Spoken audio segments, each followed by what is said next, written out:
Today I'm diving deep into the journey of All Elite Wrestling, better known as AEW, from its inception to the highs and lows and the current state of affairs in 2024. It all began in 2019 when All Elite Wrestling set out to redefine the wrestling landscape.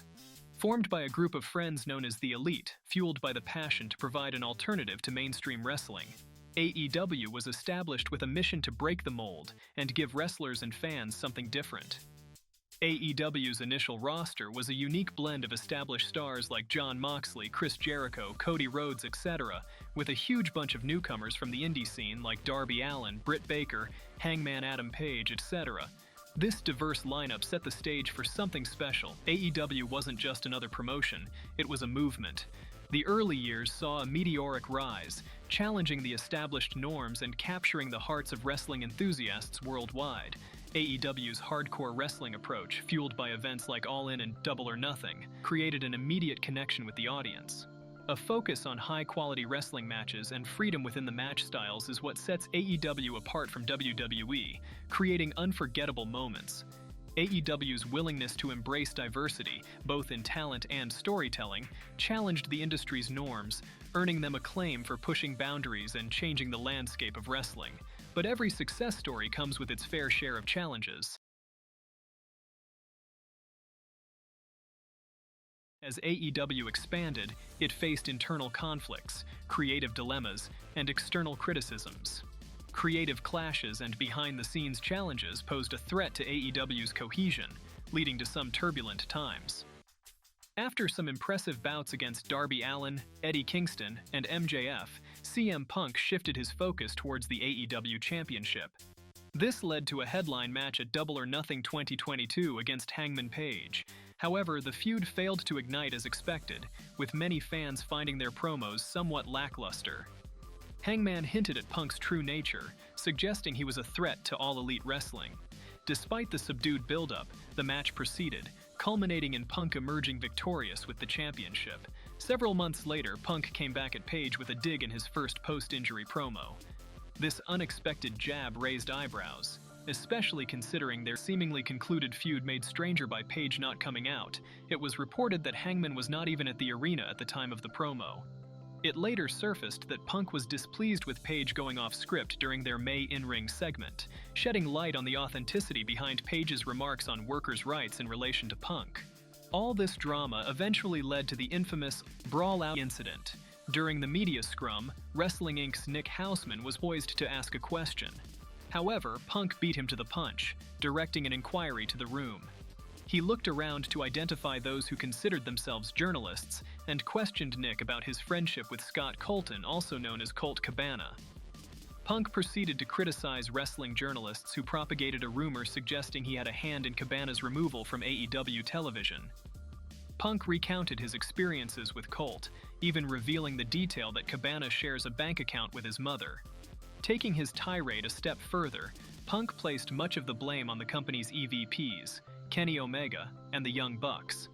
He suggested they orchestrated rumors against him as a deliberate attack and scrutinized their managerial abilities.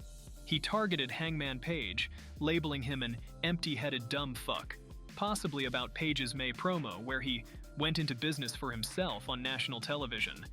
Punk challenged anyone with a grievance to confront him directly, declaring, "Let's go." Little did Punk anticipate the consequences his words would have shortly afterward. All this led to the big fight that broke out backstage between CM Punk and members of the Elite. This was a very big story, and a bad story for AEW. So, the press scrum that shook the nation, the scrum heard around the world, was followed apparently by CM Punk returning to his locker room. The EVPs, the executive vice presidents of All Elite Wrestling, took offense, even though none of their names were mentioned. However, as a group, I believe they were referred to as people that couldn't manage a target. But the Jackson Boys and Kenny Olivier, I believe the phrase was stormed into CM Punk's locker room. Apparently, Those facts that are not in dispute are that CM Punk clocked Matt Jackson, punched him, and that Ace Steel got involved.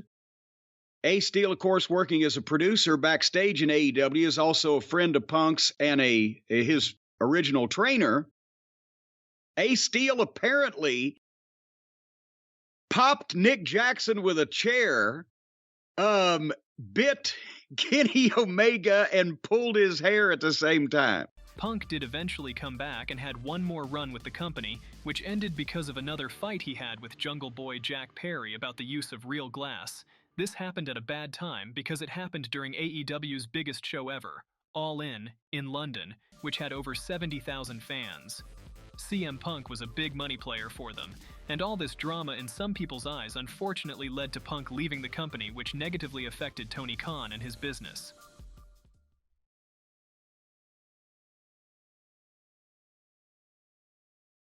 Skipping to the present day, AEW has been in kinda a stagnant place. AEW had a Continental Classic tournament where we saw Eddie Kingston become a Triple Crown champ. The Continental Classic was a turnoff for some wrestling fans. It went through the end of 2023. The Classic saw a bunch of great talent participate like Jon Moxley, Jay White, and the rising superstar Swerve Strickland. Talking about talent, AEW was able to sign big names in 2023 like Will Ospreay, Jay White, Mark Briscoe, Kota Ibushi, and Adam Copeland, just to name a few. And already in 2024, Tony Khan was able to sign Deonna Purrazzo, and there are rumors of a potential debut by the former Sasha Banks, now known as Mercedes Moné. Going back to the end of 2023, AEW had an important story that was taking place around the former AEW World Champion MJF. The Devil's storyline saw a lot of mixed feelings from the fans. Some fans thought it was too hokey, and some thought it was just plain bad. Even though the reactions weren't outstanding, fans were still interested to see who the Devil character was going to be, and at AEW World's End, the last pay-per-view of 2023, the Devil was revealed to be MJF's closest friend Adam Cole. Overall, I think the unmasking was positive. With the reveal came a new faction called the Undisputed Elite. It has been reported that MJF will be taking time off from AEW television. It is also known that MJF was taken off the AEW internal roster page, which has caused lots of fans to start speculating but shooting down the possibility of MJF leaving AEW, because the fans believe that the MJF bidding war story is all a work. All we can do is wait and see what will happen to All Elite Wrestling in 2024.